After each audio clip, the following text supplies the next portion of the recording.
Sejam bem-vindos a essa aula de hoje. A gente vai começar falando sobre betoneira e a gente já viu alguns conteúdos sobre betoneira, principalmente na questão de elétricos, de comandos elétricos. Para isso foi de interesse coletivo ali, mas a gente sabe que equipamentos para construção eles demandam três pilares que são manutenção, operação, tá? E segurança. Então, hoje a gente vai falar sobre operação e segurança num quesito muito importante que faz parte de diversas máquinas e equipamentos que eu já falei por aí, tá? Que é a parte de checklist, a inspeção diária do equipamento, e a betoneira ela não foge disso, ela precisa tanto de um operador treinado, né? Um operador que passe por uma instrução ali e que tenha uma certificação para isso, que ele possa exercer essa função dentro do canteiro de obras e que ela fique evidente, fique exposta que aquela pessoa passou por um treinamento. E nesse treinamento ele vai ter todos os conhecimentos relativos à máquina que ele vai operar.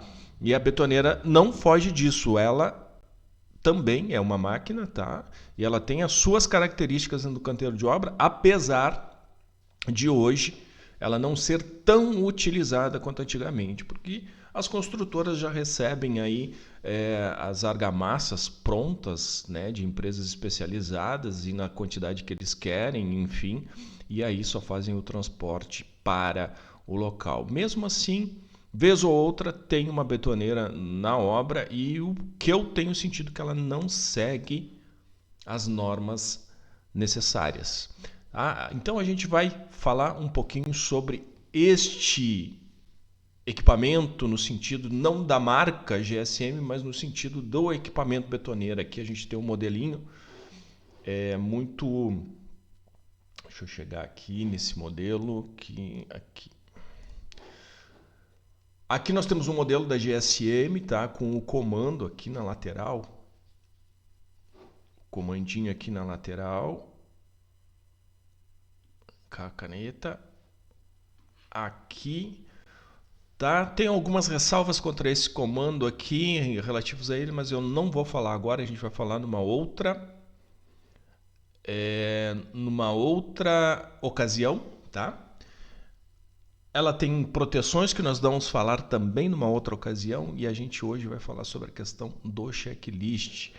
Então vamos ver aqui. Olha aqui, ó, a gente tem uma outra marca aqui, a Menegote também. Tá? Mesma questão, tem algumas proteções que a gente vai falar depois, mas isso aqui a gente pode mostrar que as betoneiras elas são muito parecidas, assim como várias outras máquinas e equipamentos que tem no canteiro de obras. A parte de ferragem, né? A parte estrutural ela é muito parecida, semelhante, e o que muda mesmo é a parte de comandos ali, que algumas adotam um sentido, outro, uns melhores, outros piores. A gente já falou nisso em outros vídeos, tá? Só procurem aí no canal. Mas vamos ao que interessa. Aqui a gente tem alguns dados sobre a questão do que observar como inspeção diária, que é de responsabilidade do operador, e ele precisa saber fazer isso. É por isso que ele recebe um treinamento para isso, para que ele possa, dentre outras coisas, conferir, né, aquilo que ele precisa na operação do equipamento para diagnosticar se esse equipamento tem algum problema ou não, e que ele possa operar esse equipamento com segurança tanto para ele quanto para as pessoas que vão ser envolvidas nesse processo, apesar de que só ele, enquanto operador, vai mexer neste equipamento. Ele tem algumas particularidades de segurança, até da área de instalação, mas vamos lá. Então, através da NR12, determina a obrigatoriedade de uma inspeção pré-uso, tá? A inspeção diária. Pré-uso é antes do uso, não é depois do uso, é antes do uso. O que a gente faz depois do uso são outras coisas. Ao início de cada turno de trabalho. Itens a inspecionar na questão da betoneira, tá? Cabos e interruptores. Usar cabos com dupla isolação, sem emendas, cortes, fios, o fio terra ligado ao motor e ao plug elétrico. Isso é observação visual, tá? Nem sempre o operador vai conseguir observar esse item aqui. Pontos de lubrificação conforme indicação na página tal. No caso aqui, página 17, porque no manual do equipamento, na página 17, ele mostra os itens de lubrificação que devem ser olhados. E é por isso que o operador tem conhecimento, tá, deste equipamento que ele vai operar, desta marca que ele vai operar, porque aí começam as diferenças, né? Pontos de lubrificação, pontos de montagem, correia, enfim, engrenagens e tudo mais. Então vamos lá, pontos de lubrificação, check. Componentes energizados, motor, cabos, interruptores devem estar secos e sem umidade. Então verificar aqui se eles estão secos e sem umidade, coisa que é complicado numa betoneira e quem opera sabe. Isolamento da área de risco conforme indicação na página 13. Isolamento, aquilo que eu falei. Você vai ter aqui, vamos fazer um desenho aqui no canto. Aqui. Você vai ter a betoneira aqui e aí você tem um isolamento de área, tá? E aí tem dimensões específicas aqui em volta ao entorno dela, tá? Mas a gente precisa observar se essas proteções estão adequadas e só quem tem acesso ali dentro é pessoas com treinamento. Outro item aqui, botões de acionamento do motor em perfeitas condições. Os botões, obviamente que ele está falando é do comando, liga, desliga, botão de emergência, né? E as características desse comando que a gente vai falar numa outra aula também. Aqui a gente está fazendo o checklist. O operador deve estar treinado e com evidências do treinamento. Tá? O que são essas evidências do treinamento? Ele vai ter ali ou um selo no crachá, se ele tiver um crachá, ou próximo à betoneira tem lá uma foto dele dizendo que ele é o operador oficial ali, como se fosse como um cartaz. Tá? Então, ele passou por um treinamento, esse treinamento foi feito por uma pessoa com proficiência no assunto para poder ensinar a ele as questões de segurança, as questões de operação dela, como deve manipular, transportar, enfim, todos esses itens.